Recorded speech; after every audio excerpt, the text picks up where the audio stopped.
Live TV can amp up already crazy sports moments. Pro athletes stretch the limits of what seems humanly possible, and adding other humans into the mix is like throwing sporty fuel on a dramatic fire. Here are some unreal sports moments that were broadcast on live TV.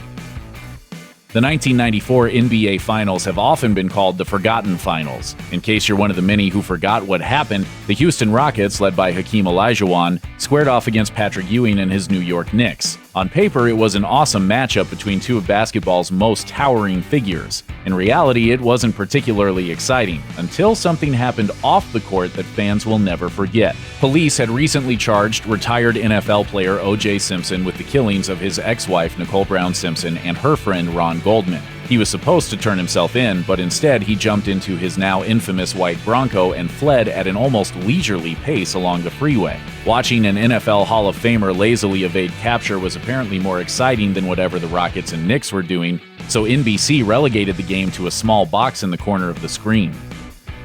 Mike Tyson was the type of boxer who wanted to eat his opponents alive, and in 1997, he almost succeeded. It all went down during the hotly anticipated sequel to his 1996 showdown with Evander Holyfield, which Holyfield won in the 11th round. Almost 1.9 million people tuned in to Showtime to watch the baddest man on the planet try to even the score with the real deal. What followed was 1,000 straitjackets worth of crazy. In round 2, Tyson sustained a gash over his right eye after receiving what he considered intentional headbutts from Holyfield. Then in round 3, referee Mills Lane gave Holyfield an earful for landing a low blow. So Tyson, already incensed about the headbutting, soon gave Holyfield an earful of teeth. Holyfield hopped with pained disbelief after having a chunk of his right ear dentally removed. Shockingly, the fight was allowed to continue, and Tyson then bit Holyfield's left ear, triggering a much-deserved disqualification. Tyson was hit with a $3 million fine and an 18-month boxing ban. Years later, he appeared opposite Holyfield in a Foot Locker commercial that featured him apologetically returning the ear. My ear. I kept that in formaldehyde.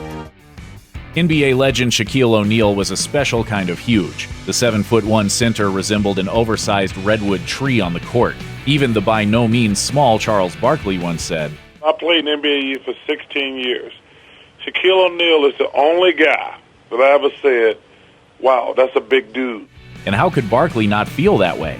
The first time they played against each other, Shaq attacked a basket so hard that it died. The massacre happened in 1993 when Shaq was an NBA rookie with something to prove. During a nationally televised matchup between his Orlando Magic and Barkley's Phoenix Suns, Shaq made a thunderous dunk that caused the entire basket to collapse. Incredulous viewers accused the NBA and NBC of rigging the basket to fall. In reality, Shaq was just freakishly beefy. In fact, later that year, he ripped a backboard off the basket. In response, the NBA had to create Shaq-proof backboards.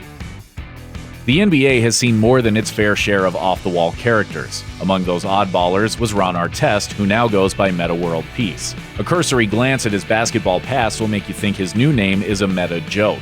Back when he was an Indiana Pacer, the Artest formerly known as Ron was about as peaceful as the Thunderdome. The most striking example of this was the incident known as the Malice at the Palace. On November 19, 2004, the Palace of Auburn Hills became the site of a Royal Rumble between the home team Detroit Pistons and the visiting Pacers. With 45 seconds left in the game, the Pacers had a commanding 15-point lead, but Pistons center Ben Wallace refused to go down without a fight. After getting fouled by Artest, Wallace retaliated with a ferocious shove.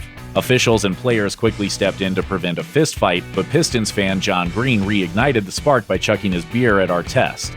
An enraged Artest lunged into the crowd, and two of his teammates followed him into the fray. Foolhardy fans engaged the Pacers in battle as other spectators hurled trash through the air. The entire debacle aired on a nationwide ESPN broadcast, which was a huge black eye for the NBA.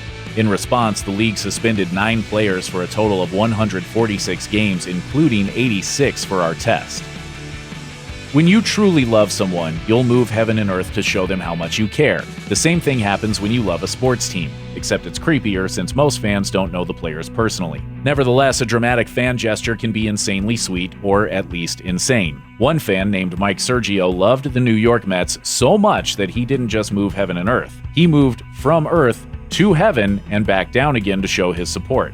Sergio was no ordinary fan. He was a rock musician, construction worker, soap opera actor, and amateur skydiver. He knew how to make a dramatic entrance, and during the 1986 World Series, he did just that. The Mets had just lost Game 5 to the Boston Red Sox, and Sergio decided to cheer his team on in the most scene-stealing way imaginable during Game 6. With the aid of an accomplice, he parachuted into Shea Stadium with a banner reading "Go Mets." Spectators and players alike went wild, and it all ended with Sergio going to jail. Are they up Saturday night at Shea? Check out one of our newest videos right here. Plus, even more grunge videos about your favorite stuff are coming soon. Subscribe to our YouTube channel and hit the bell so you don't miss a single one.